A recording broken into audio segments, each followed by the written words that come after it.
الخطبة الثامنة. إن الحمد لله نحمده ونستعينه ونستغفره ونعوذ بالله من شرور أنفسنا ومن سيئات أعمالنا.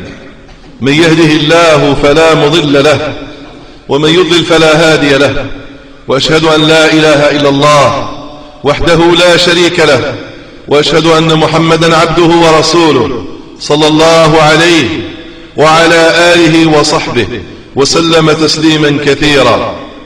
أما بعد، فإن أصدق الحديث كتاب الله، وخير الهدي هدي محمد صلى الله عليه وسلم، وشر الأمور محدثاتها، وكل محدثة بدعة، وكل بدعة ضلالة، وكل ضلالة في النار، أعاذني الله وإياكم من النار. معشر الأحبة في الله، حصائد الألسن هي من آفات اللسان، ونحن بصدد الحديث عن اللسان، سلسلة طيبة مباركة تحت عنوان مع اللسان، واليوم مع الخطبة الثامنة، مع آفة ابتلينا بها ولم ينج منها إلا من وفقه الله عز وجل. إنها النميمة أخت الغيبة، إنها النميمة أخت الغيبة التي تفشي الأسرار وتهتك الأستار وتورث الضغائن وترفع الود وتبدد الجماعة وتجدد العداوة وتهيج الأحقاد. النميمة بضاعة قوم هم أعداء المحبة وهواة الخلاف والفرقة. إنهم المفسدون بين الناس، المفرقون بين الأحبة، الذين رضوا بأن يكونوا من المعذبين في قبورهم، رضوا بأن يكونوا من المحرومين من جنات النعيم، رضوا بأن يصنفوا من شرار الناس. إلى النمامين الذين استهانوا بهذه الكبيرة باتفاق العلماء أنها كبيرة من الكبائر. خصصنا هذه الخطبة من أجل الترهيب منها حتى لا يقع فيها من سلمه الله، وحتى يتوب منها من ابتلاه مولاه. معشر الأحبة في الله، يقول الله عز وجل عن السحرة فيتعلمون منهما، أو يقول الله تعالى عن السحر فيتعلمون منهما، أي من هاروت وماروت، من هذين الملكين اللذين جعلهم الله سبحانه وتعالى امتحانا واختبارا للناس في قضية السحر. فيتعلمون منهما ما يفرقون به بين المرء وزوجه. السحر حق، ولكن لا يؤثر إلا بإذن الله. له تأثير، له حقيقة، ولكن لا يؤثر إلا بإذن الله. والنميمة أخت السحر، والنميمة أخت السحر، لأنها تفعل فعل السحر بحيث تفرق بين الأحبة، تفرق بين المرء وزوجه، وتفرق بين الصديق والصديق، وبين الجار والجار، تفرق بين الأب وابنه، وبين الأم وابنتها، تفرق بين الناس وتشتت بين الناس، تفرق بين الناس وتشتت بين الناس. يقول يحيى بن أبي كثير عليه رحمة الله: يفسد النمام والكذاب ما لا يفسده الساحر في شهر. وقرأت في كتاب آخر ما لا يفسده الساحر في سنة. في سنة. فالنمام والكذاب فسادهما أعظم من فساد الساحر. معشر الأحبة في الله، يقول الله جل وعلا أيضا: للنبي صلى الله عليه وسلم. ولا تطع كل حلاف مهين هماز مشاء بنميم. نهى الله نبينا صلى الله عليه وسلم أن يكون أذنا سامعة للواشين للنمامين الذين ينقلون الكلام عن إخواننا على صورة الإفساد لا على صورة الإصلاح.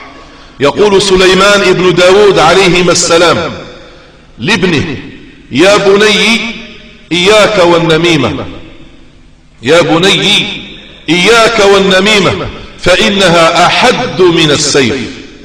يا بني إياك والنميمة فإنها أحد من السيف. يقول بعض الشعراء: من نم في الناس لم تؤمن عقاربه، من نم في الناس لم تؤمن عقاربه على الصديق ولم تؤمن أفاعيه، كالسيل بالليل لا يدري به أحد من أين جاء ولا من أين يأتيه. إن النمام يقاتل من بعيد لأنه جبان، لا يقاتل إلا في قرى محصنة أو من وراء جدر، فهو يريد أن يحقق الهدف ولكن من بعيد. وهو كما شبهه الشاعر كالذي يلقي العقارب والأفاعي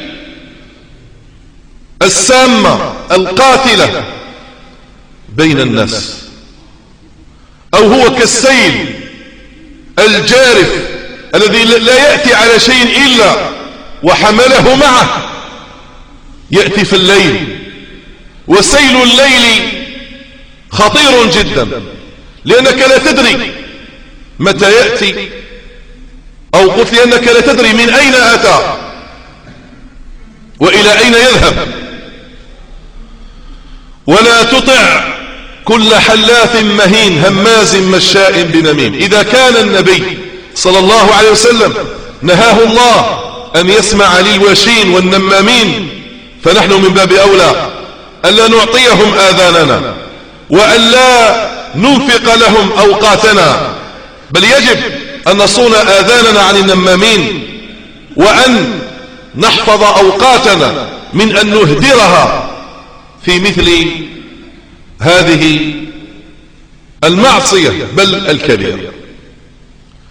معشر الأحبة في الله، روى البخاري ومسلم رحمهم الله في صحيحيهما من حديث حذيفة بن اليمان رضي الله عنه أن النبي صلى الله عليه وسلم قال: لا يدخل الجنة نمام، وفي رواية قتات وهو النمام.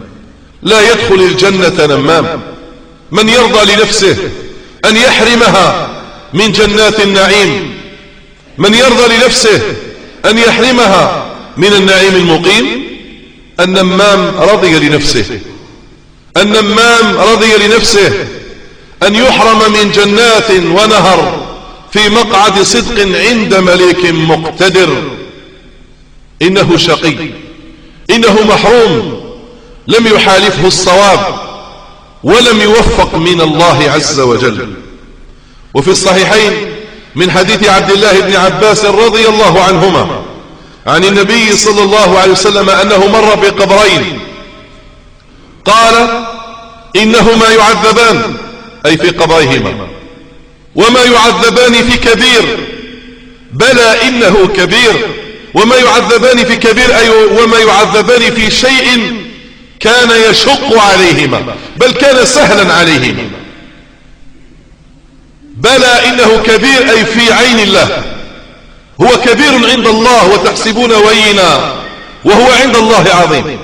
بلى إنه كبير. أما أحدهما فكان لا يستبرئ من بوله، وفي رواية لا يستتر من بوله، أي كان إذا بال لا يستتر أمام الناس كما يفعله بعضهم. وقيل لا يستبرئ من بوله أي لا يستنجي، والعياذ بالله، فهذا يعذب في قبره. والثاني وأما الآخر فكان يمشي في الناس بالنميمة، أي كان ينقل عن الناس الكلام على وجه الفساد، على وجه الإفساد، يريد التفرقة، يريد التشتت، يريد الفتنة، يريد الإضرار. وفي صحيح الإمام مسلم من حديث عبد الله بن مسعود رضي الله تعالى عنه أن النبي صلى الله عليه وسلم قال: ألا أنبئكم ما العضه؟ العضه أصلها العضهة، وهي الكذب والافتراء. ألا أنبئكم ما العضه؟ قالوا: بلى يا رسول الله. قال: هي النميمة القالة بين الناس.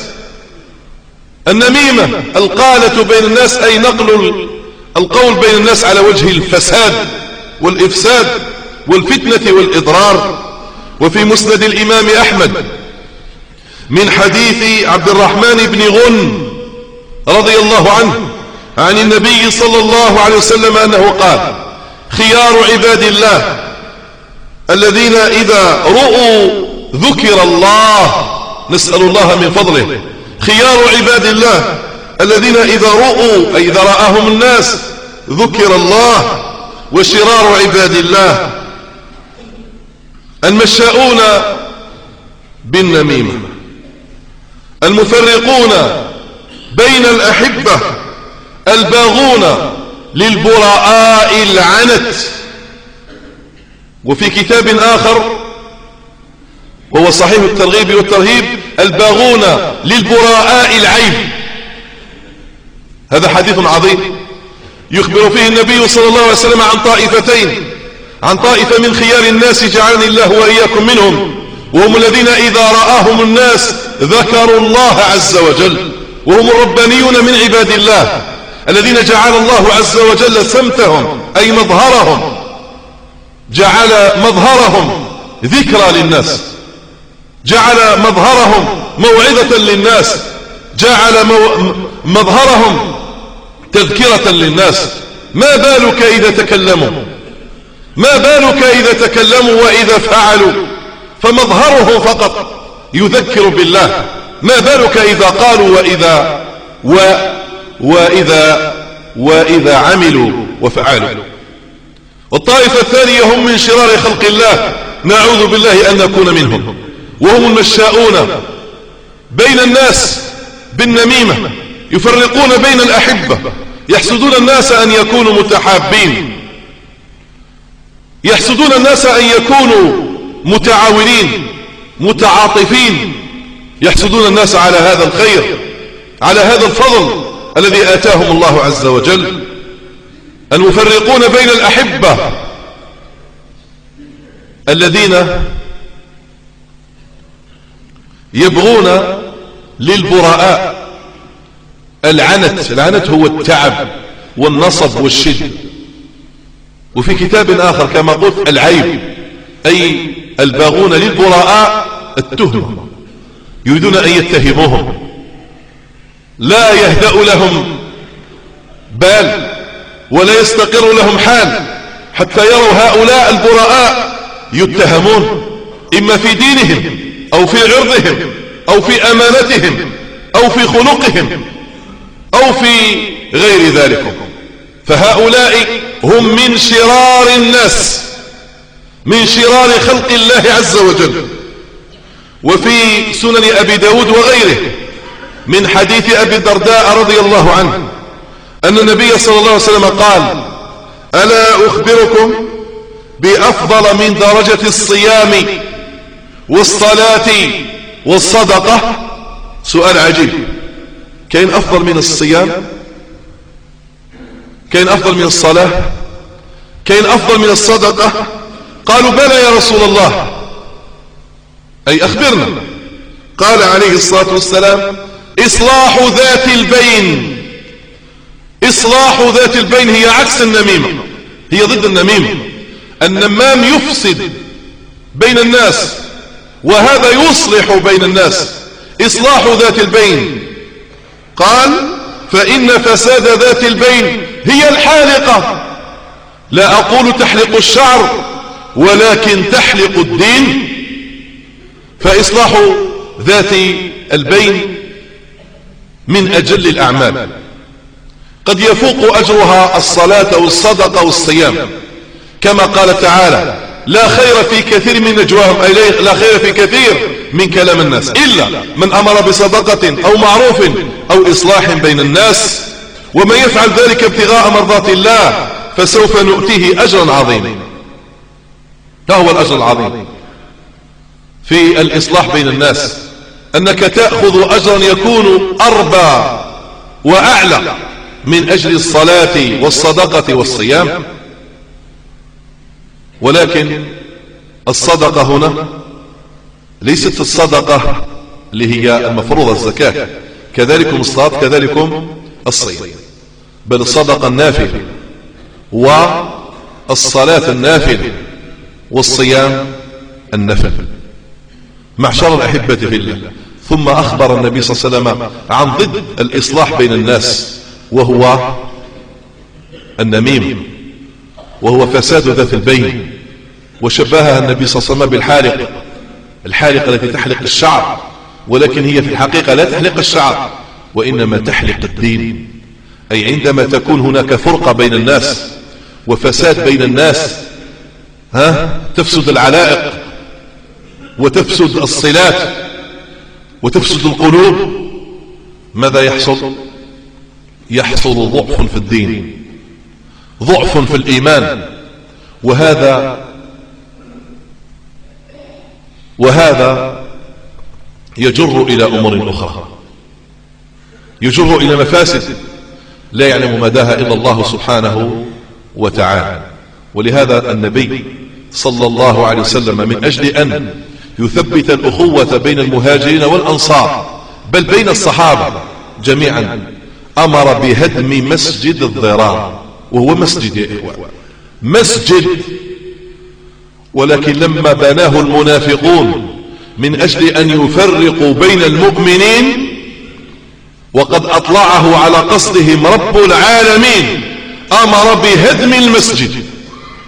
فالأخوة والاجتماع على الحق والترابط والتواصل وصلاح ذات البين أعظم عند الله عز وجل من المسجد الذي هو بيت الله عز وجل، خير البقاع وأحب البلاد إلى الله. ولهذا الذين يفرقون بين الأحبة وبين الإخوة في الله عز وجل، وربما يشقون إلى أكثر من هذا، يفرقون بين أهل العلم والدعاة إلى الله، والله الذي لا إله غيره لو هدموا مسجدا لكان أهون عند الله تعالى من أن يهدموا هذه الروابط الإيمانية الأخوية التي جعلها الله تعالى بين عباد الله المؤمنين. يقول تعالى: إنما المؤمنون إخوة، إنما المؤمنون إخوة. فالمؤمنون لا يكونون إلا على هذه الصفة، إخوة في الله عز وجل ولله تبارك وتعالى. معشر الأحبة بالله، هناك أسباب تدعو الناس إلى النميمة بلا شك، فليس هناك فعل إلا ومن ورائه قصد يدفع إليه. سنشير إلى هذه الأسباب باختصار بعد جلسة الاستراحة. أقول هذا واستغفر الله لي ولكم. معشر الأحبة في الله، إن النمامين لا يقومون بهذا الفعل الشنيع ولا يقعون في هذه المعصية الكبيرة إلا وهناك دوافع، منها الحسد، وهذا من أهم الأسباب. يحسدون الناس على ما آتاهم الله تعالى من فضله، كحسد أخت الزوج، تحسد أخاها أو زوجته فتروح تنمم، تقول لأخيها: أنت لا تدري عندما تخرج إلى العمل ماذا تصنع زوجتك، أنت لا تدري، فتكذب عليها أشياء، وربما يكون هذا سببا للطلاق، وربما يكون سببا لفساد العلاقة بينه وبين زوجته وإن أبقاها معه، وهي بريئة من هذا الحسد. وهذا مثال فقط، وهناك أمثلة كثيرة، منها حسد النمام الأحباب الذين يتحابون فيما بينهم، لا يعجبه أن يرى فلانا يحب فلانا ويصادقه ويعاونه ويزوره ويحترمه ويقدره، فيسعى بينهما حتى يفرقهما. الحسد هو الذي دفعه. وهناك سبب آخر وهو المصلحة الدنيوية كمصلحة التجارة. فتجد بعض الناس له مصلحة تجارية مع شخص، وهذا الشخص له علاقات تجارية مع آخرين، فماذا يفعل؟ هذا الأول يريد أن يبقى هذا التاجر معه فقط، فإذا بين التجار آخرين ويذكره بسوء أن فلانا مثلا يخدع ويكذب ويحتال إلى آخره، فيتفرقون عنه ويبقى هو معه فقط ليستفيد هو معه في هذه التجارة ولا يشاركه في هذا أحد. كذلك بعض الناس في الزواج يأتي إلى شخص وقد خطب امرأة أو وقد عقد عليها ولم يدخل بها، فينمي يقول له ما لقيتش بمن تزوج، هذه امرأة كانت تفعل وكانت، فالرجل يفاجأ ويفسخ الخطبة ويفسخ العقد الشرعي ويذهب، وربما هذا النمام يتقدم هو لخطبتها والعياذ بالله. ومن الأسباب الغيرة المذمومة، الغيرة ولكن مذمومة، كغيرة الأم على ولدها عندما يتزوج، فهي ترى أن حياته قد تغيرت وأنه صار مرتبطا بزوجته، وهذا أمر طبيعي، ولكن هي تغار غيرة شديدة، فعندما تنفرد بابنها تقول له إن زوجتك فيها كذا وكذا، أو أنها تفعل كذا وكذا، وهي تنمم وتكذب وتفتري وتدافع. وهذه الغيرة المذمومة التي ما كان لها أن تقع فيها، لأنها ستجر ابنها إلى نتائج وخيمة، وربما يصل الأمر إلى الطلاق فتندم الأم، ولكن ولا ندم.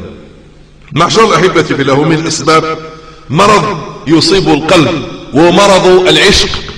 العشق مرض ذكره ابن القيم في كتابه الداء والدواء وفصل فيه. فبعض الناس تجده يغار على صديقه كما يغار رجل حر على زوجته، فلا يرضى لصديقه أن يصادق شخصا آخر، وإذا صدقه شخص آخر يذهب إلى الآخر وينمم حتى ينفر منه كل من يريد أن يصادقه ويستأثر هو هذا الصديق لنفسه. وهذا مرض يصيب بعض الناس والعياذ بالله. يقول النبي صلى الله عليه وسلم في الذي يفرق بين الرجل وزوجته من النساء ومن الرجال، نعم، يقول والحديث رواه أبو داود وغيره، وأنا أذكر لفظ ابن حبان في صحيحه عن أبي هريرة رضي الله عنه قال صلى الله عليه وسلم من أفسد امرأة على زوجها فليس منا. من أفسد امرأة على زوجها فليس منا، أي ليس من المسلمين، أي لم يتخلق بأخلاقهم ولم يتصف بصفاتهم. معشر الأحبة في الله، هناك قصص في التعامل مع النمامين. فالنمام هذا عندما يأتيك إياك أن تعطيه الأذن، لا تصدقه، لأنه يريد أن يجعلك جسرا لتحقيق هدفه. وإذا تنازلت معه فاطلب منه أن تجتمع مع الشخص الآخر حتى يتبين صدقه من كذبه، كما فعل عمر بن عبد العزيز رحمه الله ورضي الله عنه. كان في مجلسه فقام رجل وتكلم في شخص، قال له عمر بن عبد العزيز إن كنت صادقا فإنك من أهل قول الله تعالى إن جاءكم فاسق بنبأ فتبينوا، وإن كنت كاذبا فإنك من أهل قول الله تعالى ولا تطع كل حلاف مهين هماز مشاء بنميم، وإن شئت عفونا عنك. قال يا أمير المؤمنين اعف عني، واعتذر وطلب أن لا يرجع إليها مرة أخرى. ورجل آخر من الصالحين زار أخا له في الله عز وجل، فهذا المزور جعل ينمم يذكر شخصا يريد النميمة، فقال هذا الصالح: لقد طالت غيبتك، يعني عندي بزاف ما شفتكش، ولكن لما اجتمعت بك جئتني بخصال ثلاث، يعني لما التقيت بك جئتني بأمور ثلاث: بغضت إلي أخي، وجعلت قلبي يشتغل بغير الله، وجعلت نفسك محل تهمة بعدما كنت محل أمان. انظروا كيف كانوا يتعاملون مع النمامين بالحكمة مع إيقافهم عند حده. يونس بن عبيد كان مريضا، فزاره أحدهم فقال: يا يونس، هل زارك فلان؟ وهذا يقع كثيرا.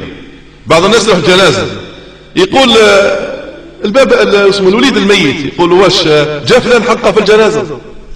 واش تسقسي يا اخي؟ انت جيت شيع الجنازة، اسكت. علاش تقولوا جاء فلان؟ واش حقه؟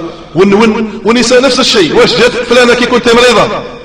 هي واش تريد النميمة، يعني إذا ما جاتكش معناتها هذه ماهيش صديقتك. وكذلك هذا الشخص معناتها إذا ما جاش فلان وشيع جنازة الوالد بتاعك مثلا، ولا ما زاركش وانت مريض، معناتها هذا ما يحبكش، هذا ليس صديقا لك. قال ليونس بن عبيد: إن فلانا لم يزرك. فقال له يونس بن عبيد رحمه الله ورضي الله عنه، قال: إنا إذا وثقنا من محبة إخواننا لنا فلا يضرنا ألا يزورونا. قالوا إذا كنا احنا متأكدين باللي خاوتنا في الله يحبونا، ما يضرناش إذا ما زاروناش كي نكونوا مرضى، لأن الإنسان ربما يكون عنده عذر، وهذا الذي ينبغي هو حسن الظن في الإخوة. ففي بعض الأحيان الإنسان يمرض ومبع ما جانيش فلان، ومبع مات لي واحد وما حضرش فلان جنازة هذا الميت، ومبعد ربما كان معذورا. ولكن بعض الناس يجيوا يديروا النميمة بقصد أو بغير قصد. يقول لك: واش حق فلان جا زارك؟ واش فلان جا شيع جنازة باباك؟ هكذا يا أخي ما تسألش الأسئلة، لأنها أسئلة نميمة ينبغي أن تتركها.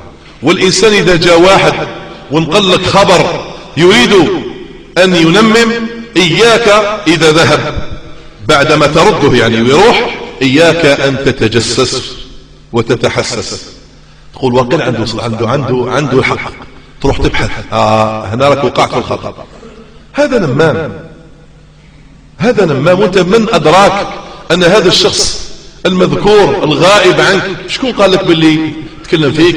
شكون قال لك باللي ضرك؟ شكون قال لك باللي إذاك؟ هذا سوء ظن. ولهذا ربي سبحانه ذكر سوء الظن وذكر التجسس. قال: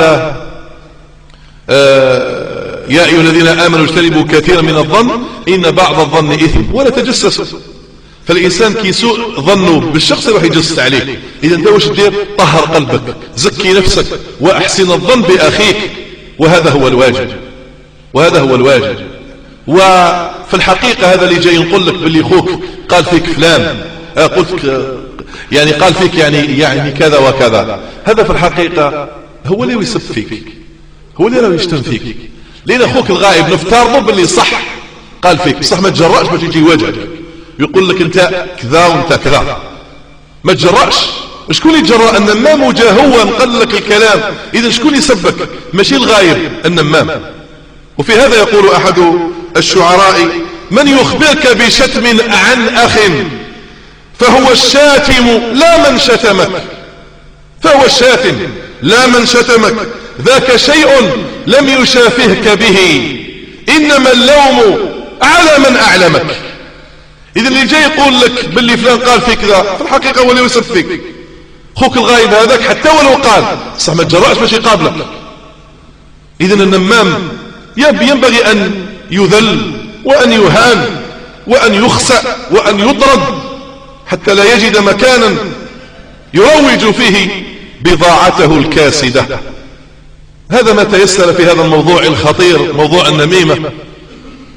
الكلام عن هذا الموضوع انتهى اليوم، ولكن الكلام عن اللسان لا يزال باقيا. أسأل الله لي ولكم ولجميع المسلمين أن يحفظ ألسنتنا من النميمة. اللهم إنا نعوذ بك من النميمة اللهم إنا نعوذ بك من النميم. اللهم ارزقنا ألسنة صادقة، اللهم ارزقنا ألسنة صادقة، اللهم ارزقنا ألسنة صادقة. اللهم اجعل على ألسنتنا نورا، اللهم اجعل على ألسنتنا نورا، اللهم اجعل على ألسنتنا نورا. اللهم إنا نعوذ بك من شرور ألسنتنا، اللهم إنا نعوذ بك من شرور ألسنتنا، اللهم إنا نعوذ بك من شرور ألسنتنا. يا حي يا قيوم يا ذا الجلال والإكرام، نسألك أن تغفر لنا ذنوبنا وإسرافنا في أمرنا، وأن تثبت على الإيمان قلوبنا، وتجعلنا من عبادك المخلصين. اللهم ارحمنا برحمتك التي وسعت كل شيء، اللهم اكفنا بحلالك عن حرامك، واغننا بفضلك عمن سواك. اللهم ارحمنا برحمة من عندك تغنينا بها عن رحمة غيرك يا رب العالمين. اللهم إنا نسألك أن تشفي مرضانا المسلمين أجمعين، اللهم اشف مرضانا المسلمين أجمعين، اللهم اشف مرضانا المسلمين أجمعين. اللهم ارحم موتانا المسلمين أجمعين، اللهم ارحم موتانا المسلمين أجمعين، اللهم ارحم موتانا المسلمين أجمعين. اللهم إنا نسألك الأمن في البلد والعافية في المال والأهل والولد، ونسألك مثل ذلك لسائر بلاد المسلمين. اللهم أصلح أحوال المسلمين في سوريا، اللهم أصلح أحوال المسلمين في سوريا، اللهم أصلح أحوال المسلمين في سوريا. اللهم احقن دماءهم، اللهم صل أعراضهم، اللهم احفظ أموالهم، اللهم رد إليهم أمنهم يا رب العالمين. اللهم انصرهم على عدوك وعدوهم. اللهم أصلح أحوال المسلمين في فلسطين. اللهم أنجي المسجد الأقصى من تنجيس اليهود الظالمين. اللهم اجعله شامخا طاهرا مطهرا إلى يوم الدين يا رب العالمين. اللهم ارزقنا فيه صلاة قبل الممات يا أرحم الراحمين. يا حي يا قيوم يا ذا الجلال والإكرام، نسألك أن تصلح جميع أحوال بلدان المسلمين. اللهم أصلح جميع أحوال بلدان المسلمين، اللهم أصلح أحوال جميع بلدان المسلمين يا رب العالمين. اللهم اجعلنا إخوانا متحابين فيك ولك، متعاونين على البر والتقوى، ومتناهين عن الإثم والعدوان. اللهم انصر من نصر الدين، اللهم انصر من نصر الدين، اللهم انصر من نصر الدين. وصلي وسلم على نبينا محمد وعلى آله وصحبه أجمعين. وسبحان